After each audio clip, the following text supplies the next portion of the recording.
مساء الخير او صباح الخير على حسب التوقيت اللي بتسمعوا فيه الفيديو. زي ما تعودنا كل يوم بننزل قراءة عاطفية جديدة. فيديو النهاردة عايزين نعرف سر انجذاب الشخص اللي في بالك ليك. ليه منجذب اليك دايما جسديا؟ ليه منجذب اليك دايما جنسيا؟ ايه السبب ورا كده؟ هنعرف كل التفاصيل من خلال قراءة اليوم. لو اول مرة تشوفني ما تبخلش عليا بالاشتراك وتفعيل الجرس عشان يوصلك كل جديد من فيديوهاتي. زي ما تعودنا عندنا مجموعتين، عندي المجموعة الاولى بالحجر ده وعندي المجموعة التانية بالحجر ده. عندي حروف المجموعة الأولى: زين ط ت ر ي س ف ظ أ د ب ش ن ك ض. زين ط ت ر ي س ف ظ أ د ب ش ن ك ض. دي حروف المجموعة الأولى. أول حجر ده.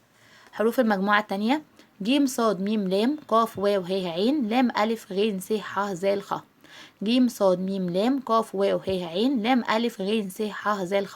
أول حرف أو تاني حرف أو الحرف الأخير من اسم الحبيب الأصلي. طاقة أي فيديو على القناة طاقة زمنية مفتوحة، تقدروا تسمعوه في أي توقيت انتوا حابينه. القراءة هنا للجنسين، والقراءة عامة بتاخد منها اللي يناسبك واللي مش بيناسبك بيناسب غيرك. هنبدأ بكشف الطاقات، هنشوف طاقتك وطاقة الشخص اللي في بالك.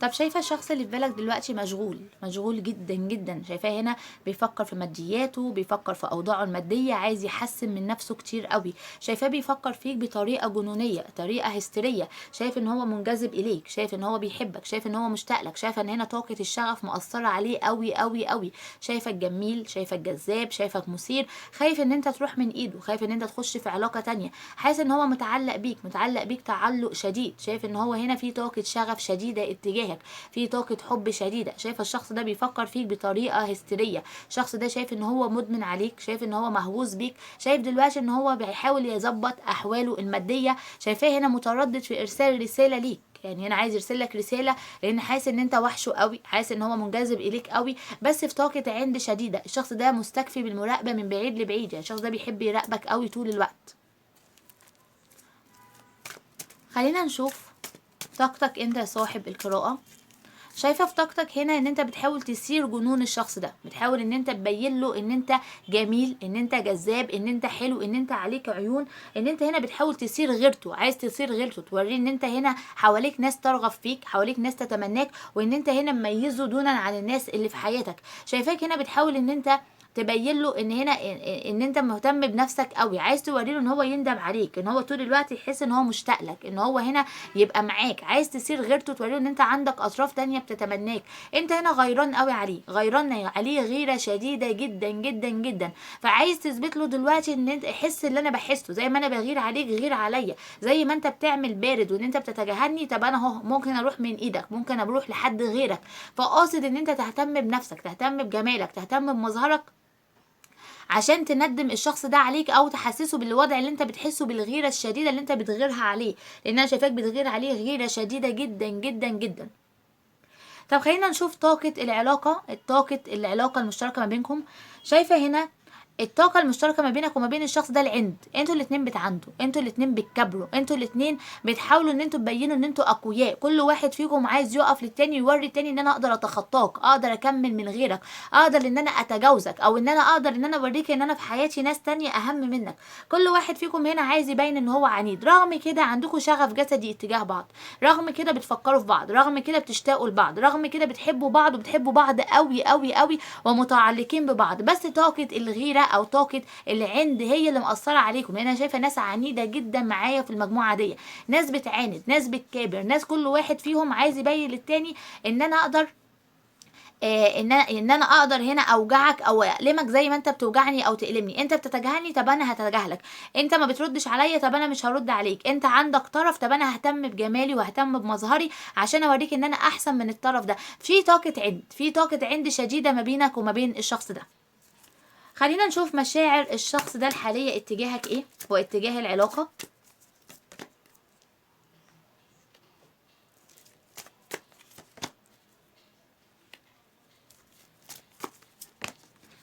طب الشخص ده لو انتوا مبتعدين فهو حزين جدا جدا جدا ومتضايق جدا ان هو ابتعد عنك. لو انتوا هنا مع بعض فالشخص ده شايف ان هو برضو حزين، حزين لانه مش عارف يقرب منك، مش عارف يكون معاك، مش عارف ان هو يطور من العلاقة.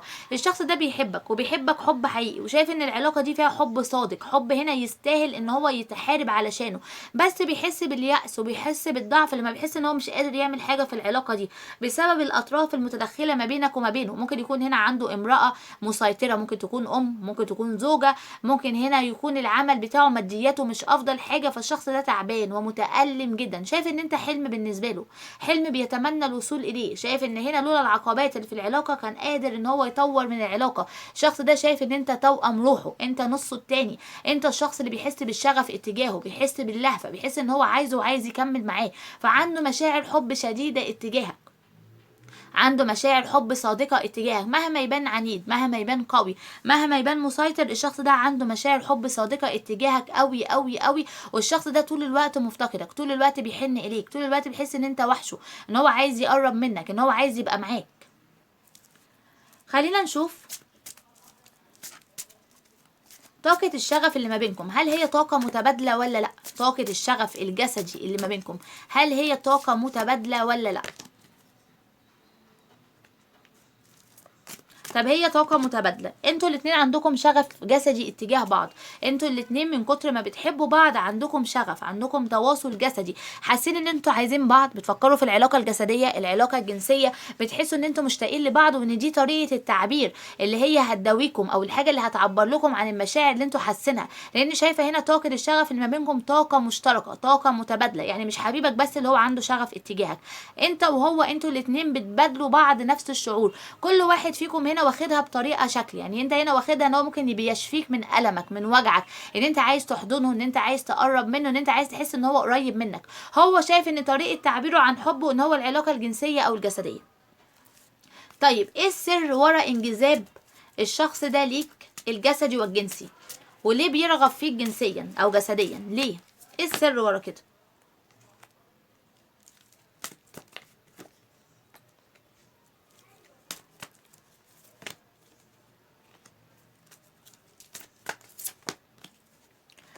طيب السر ورا كده ان الشخص ده فعلا عنده رغبة جنسية وجسدية فيك بطريقة كبيرة جدا، بس هنا مش علشان هو عايز يتسلى او ان هو عايز يقضي معاك وقت وخلاص، لا، هنا علشان هو دخل في علاقة، او هنا ممكن يكون يعني اتغصب على علاقة، ممكن تزوج من طرف هو مش عايزه.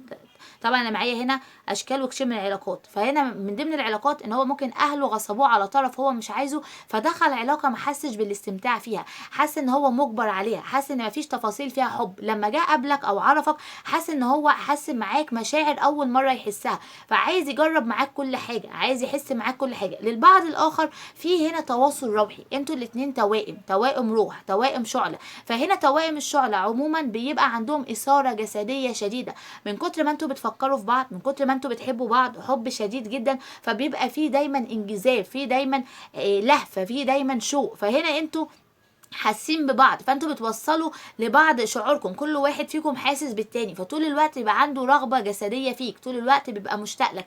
الشخص ده شايف ان هو متعلق بيك تعلق شديد، شايف ان هو بيحبك ومتعلق بيك تعلق شديد، عايز يثبت لك حسن النية، هو داخل ان هو مش عايز يستهتر ولا ياخد العلاقة دي للتسلية، لا، عايز يثبت لك حسن النية، ان هو كان في الاول داخل ان هو يتسلى بيك، يلعب عليك، يقول لك كلمتين، لما قرب منك اتعلق بيك وحبك بجد، بدأ يحس ان هو عايز يجرب معاك جميع المشاعر، بدأ يحس ان هو عنده انجذاب ليك، عايز يطمن بوجودك، عايز يطمن ان انت جنبه، عايز يطمن ان انت مش هتسيبه وترحم من العلاقة، فهنا بدأ يحس بإثارة، بدأ يحس ان هو عايز يتشافى من وجعه، من ألمه، من التجارب الفاشلة، من الأحاسيس اللي بيحسها السيئة بوجودك في حياته، بدأ يحس برغبة شديدة فيك، بيشوف كمان ان انت بتقدر تهتم بتفاصيلك، بتقدر تهتم بتفاصيلك، بتقدر ان انت هنا تبين جمالك، بتحاول ان انت كمان تلعب على الوتر ده كتير قوي قوي قوي عشان تثير غيرته او تثير فضوله اتجاهك وتخليه ان هو يتعلق بيك، فبيفكر ان انت قاصد تعمل معاه الحوار ده، يعني هو بيفكر ان انت اللي قاصد تخليه يحس المشاعر دي اتجاهك عشان يتعلق بيك اكتر، عشان ينجذب اليك اكتر، عشان يفضل طول الوقت يراقبك، طول الوقت يبقى عايزك، طول الوقت عنده اشتياق ليك، عشان لما يرحل من العلاقة او يبتعد عنك عنك يحس ان في حاجه ناقصاه، في حاجه عايزها، في حاجه بتكمله، في حاجه هنا مش هيقدر يلاقيها عند حد تاني. فبحس ان انت بتلعب على الوتر ده، بتحاول تستغل نقط ضعفه، ونقط ضعفه هو انت. هو بيحس ان هو ضعيف جدا اتجاهك، ضعيف جدا اتجاه الرغبه الجسديه اللي بيحسها ناحيتك. بيحس في اشتياق طول الوقت، في لهفه طول الوقت، بيحس ان في انجذاب، بيحس ان انت بتقدر تديله توازن في كل حاجه هو عايزها. بتقدر تخليه ان هو هنا بيفكر في العلاقه الجسديه، بتخليه ان هو يفكر في العلاقه الجنسيه بصوره حلوه يستمتع بيها، بتخليه ان هو يفكر ان انت كمان ان هو بيحبك، ان هو بيحبك وان انت بتحبه، وان انت سند ليه، ان انت دعم ليه. فبتقدر تعمل له توازن في حياته، بتبدا تخليه ان هو يحس بالتوازن، يحس ان هو مكتمل، مش ناقصه اي حاجه. يعني مش داخل هنا علاقه مع حد لمجرد ان هو لازم يعمل الحاجة دي وخلاص او مجبر عليها، لا، شايف ان هو معاك انت حابب الحاجة دي، بيعملها وهو حاببها، بيداخل معاك علاقة وهو حاسس ان هو مكتمل فيها، مش ناقصه فيها حاجة. الحب موجود، المشاعر موجودة، الاحاسيس اللي هو عايز يحسها موجودة. انما هو لما بيفكر في اي علاقة تانية او اي حد تاني بيحس ان هو تحصيل حاصل. لو عنده علاقة هنا ان هو مضطر، ان هنا مفيش مشاعر، ان هو مضطر عشان هنا متزوج فمضطر ان هو يخش في العلاقة دي. لو هنا عنده علاقات متعدده وبيدخل ويطلع من علاقه فتحصيل حاصل، بيقضي وقت اللي هو استمتاع، ان انا بضيع وقتي حاجه حلوه ويعني وبضيع وقت وخلاص على كده. جه عندك انت حس لا، ان هو ده الشخص المكتمل، ده الشخص اللي حسيت عنده مشاعر حقيقيه، مشاعر صادقه، وعندي رغبه فيه، عندي حب اتجاهه، عندي اشتياق اتجاهه، عايز ابقى معاه، عايز اكمل معاه. فده اللي خلاه ان هو عايز يقرب منك، ده اللي خلاه ان هو عايز يبقى معاك. فهنا في رغبه، في رغبه فيك ورغبه حقيقيه. فعشان كده الشخص ده شايف ان هو عايزك ونفسه يتجوز منك، شايف ان في تواصل روحي، في حاجه غريبه في العلاقه دي. اوقات كتير بيشك في امرك، يعني الشخص ده كتير قوي قوي بيشك في امرك، ان انت بتسحر له، ان انت بتعمل له اعمال، ان انت بتعمل له حاجه تربطه بيك، او ان انت بتلعب على وتر الضعف بتاعه، بتختار نقط الضعف بتاعته وتلعب عليها. فكتير قوي بيشك في امرك، بيشك بالطريقه دي، بيشك ان هو يعني في حاجه غريبه. كل ما بيقول ان العلاقه هنا هتنتهي، او العلاقه هنا مش هتكمل، او ان هو يقدر يتخطاك، بحيث ان هو بينجذب اليك تاني، بحيث ان هو بيشتاق لك تاني، بحيث ان هو عايزك تاني، بحيث ان هو محتاجك ومحتاج وجودك في حياته تاني. فبيبدأ هنا يحس ان في حاجة بتشده ليك، في حاجة بتقربه منك، في حاجة بتخليه ان هو عايز يبقى معاك، في حاجة بتخليه ان هو عايز يكلمك، عايز يتواصل معاك، في رغبة شديدة فيك. هو ذات نفسه مش عارف ليه دايما عنده إثارة اتجاهك، بمجرد ما يفكر فيك، بمجرد ان انت تخطر في باله بيحس بإثارة. فده نتيجة الشغف الجسدي المتبادل ما بينك وما بينه، لان تفكيرك لو انت بتفكر فيه بشغف، ففي التوقيت اللي هو بيجي يفكر فيك فالشغف هنا بيوصل، فبيبدأ يفكر فيك بنفس الطريقة، لان زي ما قلنا ان انتوا توأم شعلة. طيب لما يجي هو انت تفكر فيه، هو بيفكر فيك بشغف، انت يروح واصل لك احساس، فتلاقي نفسك بتفكر بنفس الطريقه. عشان كده الشغف متبادل ما بينك وما بين الشخص ده. عشان كده الشخص ده عنده طول الوقت انجذاب جسدي ليك، عنده رغبه جنسيه اتجاهك، شايف ان هو عنده مشاعر اتجاهك حلوه وعايز يقضيها معاك، عايز يكمل معاك.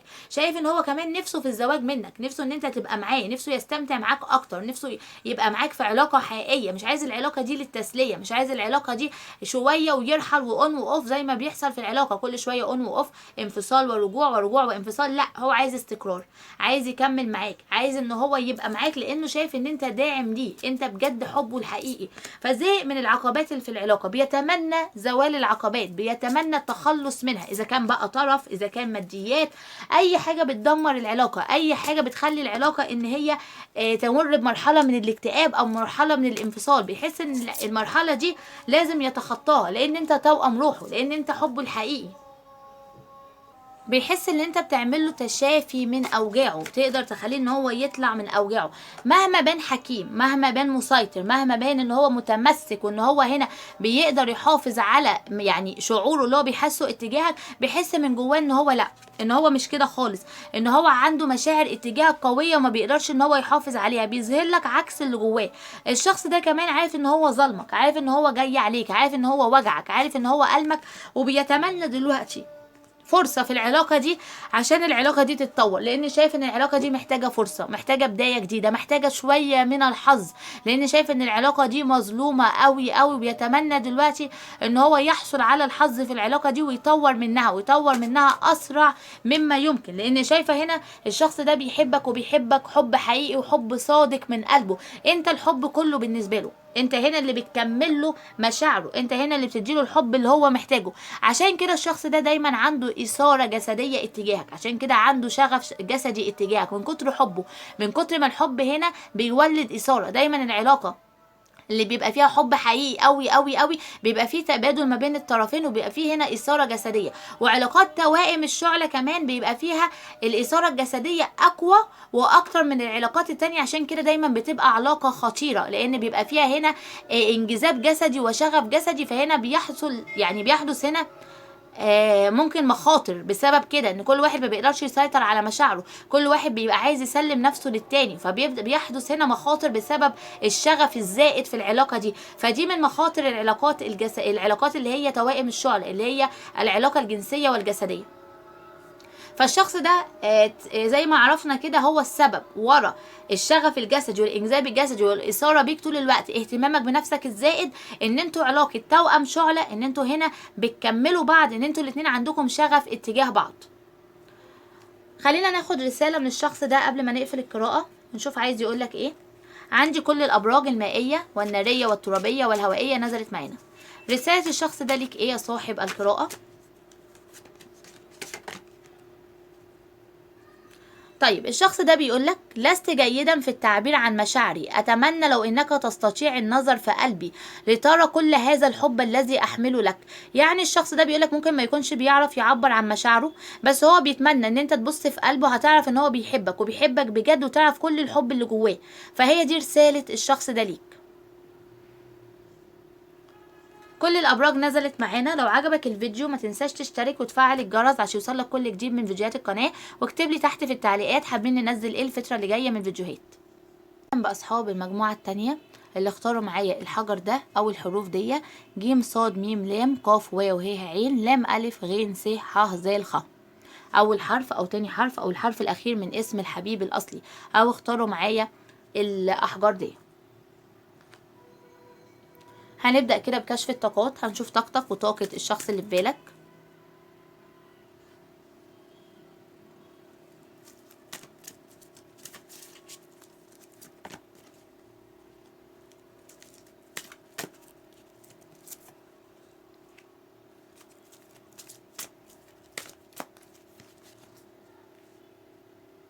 طب شايفه ان الشخص اللي في بالك هنا تعبان، شايفه الشخص اللي في بالك هنا موجوع، شايفه الشخص ده حاسس ان هو ظلمك، حاسس ان هو جاي عليك، حاسس ان هو ألمك، حاسس ان هو وجعك، حاسس ان هو هنا جاي عليك كتير قوي قوي بسبب وجود اطراف في حياته، او بسبب تسرعاته، او بسبب شكه وظنه فيك. الشخص ده فاقد الثقه في اي حد، الشخص ده ما بيديش الثقه لاي حد بسهوله. شايف ان هو طول الوقت في اسرار، في خفايا، طول الوقت بيشك فيك، طول الوقت هنا بيلوم عليك. شايف ان هو هنا بيوجعك بطريقته باسلوبه. شايف كمان ان هو بيحبك ومتعلق بيك، بس هنا مش قادر يعدل معاك في العلاقة دي. ممكن يكون رحل من العلاقة بسبب وجود اطراف تانية وانت ما تعرفش، يعني ممكن يكون رحل بدون اسباب، او ممكن هنا تكون عارف السبب، يعني انت تكون عارف هو رحل ليه من العلاقة، بس هو هنا مش عايز يعترف بالسبب الحقيقي، مش عايز يعترف ان هو رحل عشان تعب، عشان تأثر، عشان اتوجع، عشان اتألم، وحاسس ان هو ظلمك وانه جاي عليك. الشخص ده عارف ان انت امنية بالنسبة له، امنية صعبة المنال. شايف ان انت بالنسبة له زي النجمة اللي في السماء اللي مش قادر يقرب لها، من كتر ما في عقبات، من كتر ما في تدخلات، من كتر ما هو مش عارف يعمل ايه في العلاقة دي. الشخص ده يائس، الشخص ده محبط، الشخص ده مجهد جدا جدا، وشايف ان هو تعبان قوي، غيران عليه غيرة شديدة، خايف ان انت تروح منه بسبب تصرفاته، بسبب اهماله، بسبب الاطراف المتدخلة في العلاقة. شايف ان هو موجوع ومتألم ومش عارف يعمل ايه. نفسه العلاقة دي تتحل كل مشاكلها من تلقاء نفسها، لانه تعب قوي قوي واتوجع قوي قوي من الاحداث اللي حادثه في العلاقه دي. شايف ان هو تألم، شايف ان هو تحمل، شايف ان هو خلاص بقى مجهد، شايف ان هو ما عندوش دلوقتي اي حاجه يقدر يعملها، شايف ان هو دلوقتي بيدعي ان العلاقه تتطور لوحدها لانه تعب جدا جدا.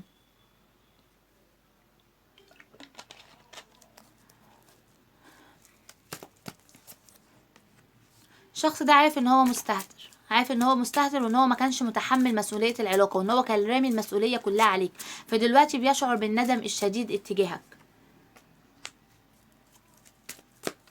شايفاك حزين يا صاحب القراءة، شايفاك حزين وتعبان، تعبان قوي بسبب وجود اطراف. ممكن يكون الشخص ده رحل بسبب طرف عنده، ممكن تكونوا علاقه رباعيه، فايا كان ايه اللي حصل في العلاقه شايفاك هنا حزين. في اهل هنا كمان متدخلين في العلاقه دي، في اهل ممكن افسدوا العلاقه اللي ما بينك وما بين الشخص ده. شايفاك حزين، شايفاك مضغوط، شايفاك تعبان، شايف ان انت مش مبسوط من الناس اللي حواليك، حاسس ان اهلك ضاغطينك، حاسس ان انت كل حاجه بتوصل لها بصعوبه. شايف ان انت هنا نفسك في بدايات جديده، نفسك ان انت تحسن اوضاعك كلها، نفسك ان انت تكمل مع الشخص ده. عندك اختيارين، شايفاك هنا محتار تكمل مع الشخص ده ولا تكمل مع شخص تاني للبعض منكم، فمش قادر ان انت تبدأ مع حد تاني. شايف ان انت موقف حياتك عند الشخص ده ومش قادر تتخطاه.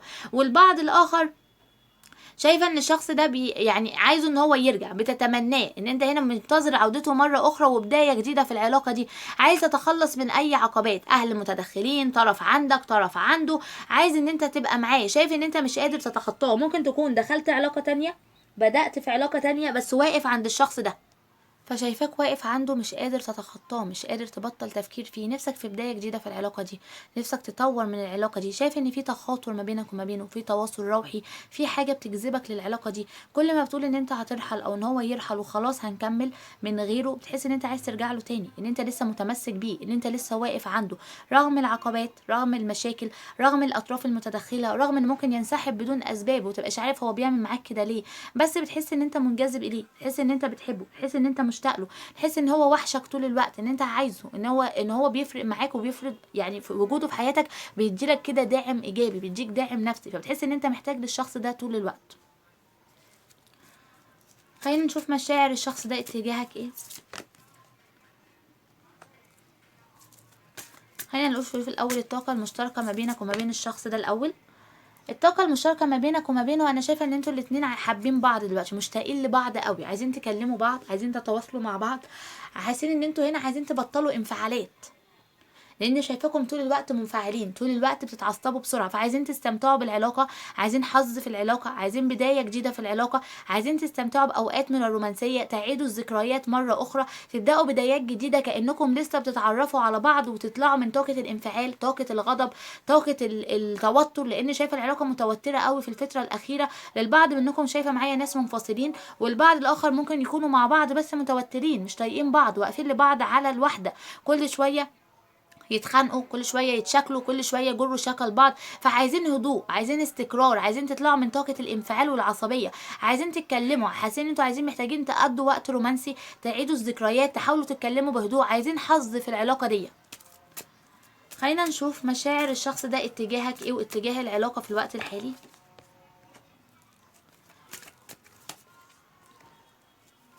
طب الشخص ده عايز يتواصل معاك، عايز بداية جديدة في العلاقة دي، شايف ان هو مشتاق لك جدا، شايف ان انت وحشه قوي، شايف ان هو منجذب اليك انجذاب شديد جدا جدا، وشايف ان هو عايز يبقى معاك، عايز يتواصل معاك، عايز يكلمك، عايز يقرب منك، عايز يقولك قد ايه ان هو دلوقتي وحشك وان انت وحشه، وان هو عايز يبقى معاك، عايز يعبر لك عن مشاعره، عايز يديك حب اكتر من اللي كان بيديهولك. لو كان بيديك حب بنسبة 1%، فعايز يديك حب بنسبة 20%. الشخص ده مشتاق وعايز يبدا بدايه جديده، لانه منجذب اليك قوي، وحاسس ان انت وحشه قوي قوي قوي قوي، حاسس ان روحه معاك، حاسس ان هو بيبقى مكتئب طول ما في ما بينكم مشاكل، بيحس بالضعف، بيحس باليأس. اول ما يبقى معاك بيحس بالسعاده، بيحس بالبهجه، بيحس ان هو واصل لاقصى طموحاته، واصل لكل حاجه هو عايز يتواصل اليها.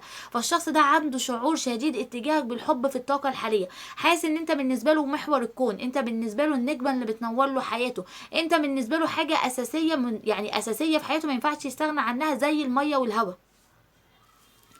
ايه السر اللي ورا انجذاب الشخص ده ليك الجسدي والجنسي؟ عايزين نعرف الاول، هل طاقة الشغف ما بينكم متبادلة؟ هل طاقة الشغف ما بينكم متبادلة ولا من ناحيته بس؟ هل هي متبادلة او متبادلة؟ طاقة الشغف هنا متبادلة ما بينك وما بينه. ممكن انت ما بتظهرش مشاعرك، وممكن ما بتتكلموش في العلاقة الجسدية او الجنسية، بس انتوا الاتنين عندكم شغف اتجاه بعض، في واحد هنا بيقول والتاني ما بيقولش، او واحد بيلمح والتاني ما بيلمحش، او في انتوا الاتنين يعني بتتكلموا على الحياد، وان هنا في طرف بيبقى عايز يندفع في مشاعره ويقول بس بيسيطر على نفسه. شايفة ان انت ممكن بتحاول ان انت ما تتكلمش مع الشخص ده في الحوارات دي، وبتتضايق من طريقة كلامه دي، وبتحس ان هو استغلال ليك.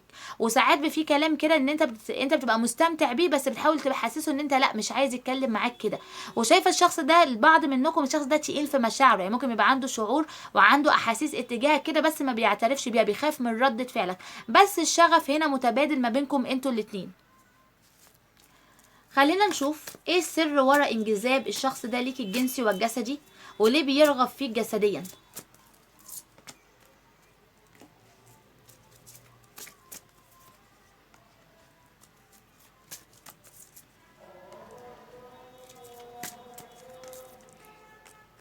طيب هو الشخص ده بيرغب فيك جنسيا وجسديا بسبب ان هو بيحبك بجد، ده اول سبب، ان هو بيحبك بجد وان هو عايزك وان هو طول الوقت بيحس ان هو مشتاق لك، فعايز يعبر عن طريقة حبه عن طريق العلاقة الجنسية او الجسدية. تاني سبب اللي انا شايفاه ان هو شايف ان انت قوي، ان انت مسيطر، ان انت بتحاول تتحكم في مشاعرك، فعايز يكسر النقطة دي، عايز يشوف ضعفك، عايز يحس ان انت ضعيف، ان انت ضعيف اتجاهه، لان شايفك متحفظ دايما في مشاعرك، متملك دايما مشاعرك، ما بتحاولش ان انت تلفت النظر ليها، او لما بيجي ان انت تغلط في الكلام او ان انت تبين مشاعرك بترجع تتردد وبترجع تلوم عليه لو فتح معاك اي تعبيرات من الناحية دي. فبيحس ان انت قوي، بيحس ان انت مسيطر، بتحس ان انت عايز تعيش دور وان انت تبين ان مفيش اي حاجة تأثر فيك، مفيش اي حاجة تغير فيك، يعني تغير فيك او ان هي تخليك ان انت تهتز كده حتى اللحظة. فبيحس لا، ان هو عايز يثبت لنفسه ان انت عندك شعور اتجاهه، ان انت عندك ان انت عندك رغبة فيه، يحب قوي يحس الاحساس ده منك. فعشان كده طول الوقت بيحاول يلمح لك، بيحاول ان هو يفتح معاك العلاقه دي. الحاجه دي بتجذبه ليك اكتر لما انت بتتجاهل مشاعره او بتسبق او انت بترفضه، او ان انت بترفض ان انت تعترف بمشاعرك اتجاهه. بيحس هو بالانجذاب ليك اكتر، ان انت هنا قادر تتملك كده وان انت قوي كده بالنسبه له، فبيبدا يحس ان هو عنده شغف اكتر، ان هو عايز يخترق العلاقه اللي ما بينك وما بينه، وان هو يطورها، ان هو يثبت لك ان انت هتبقى ضعيف اتجاهه، عايز يشوف ضعفك، لان بيشوف ان انت متحلي دايما بالقوه، ان انت مسيطر على نفسك، فعايز يطلعك من الطاقه دي، عايز يبين لك ان هو هنا لا، انت هتبين ان انت قوي عليا، ان انت قادر تتمسك في مشاعرك دي، انت فاكر ان انا كده هبتعد عنك، ده بالعكس، ده بتزيده رغبه فيك، بتزيده اشتياق ليك، بيحس ان هنا ان هو منجذب اليك اكتر، لان شايف ان انت لابس قناع وعايز يشيل القناع اللي عليك ده ويشوفك على الواقع، يشوف ضعفك، يشوف شغفك، يشوف لهفتك عليه.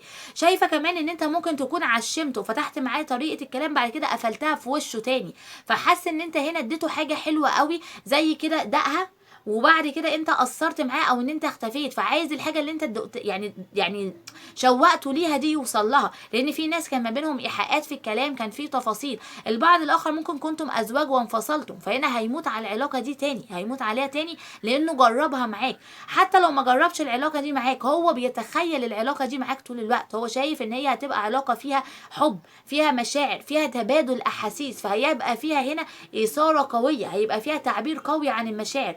الشخص ده كمان بيشوف ان انت جميل جدا جدا جدا، وان انت رومانسي قوي قوي قوي، فهتقدر ان انت تخلي كل لحظة معاه لحظة مميزة، لحظة سعيدة، لحظة فيها احاسيس وذكريات حلوة. فبيحس طول الوقت ان هو نفسه يجرب الاحساس ده ويجرب الشعور ده معاك، فطول الوقت بيبقى عنده الشغف الجسدي اتجاهك، طول الوقت بيبقى عنده رغبة فيك، بسبب ان هو هنا عايز يجرب كل شعور معاك، من كتر رومانسيتك، من كتر حنيتك، من كتر ما عارف ان انت عندك مشاعر داخلية وانت بتحاول ان انت ما تبينهاش، ولما انت تظهرها هتبقى مشاعر فياضة، فهيستمتع معاك، هيحس هنا بالاستمتاع، هيحس هنا بالحب، هيحس هنا بالإثارة، فطول الوقت عنده فضول وعنده تخيلات بتخليه ان هو عايز العلاقة دي معاك، عنده انجذاب ليك.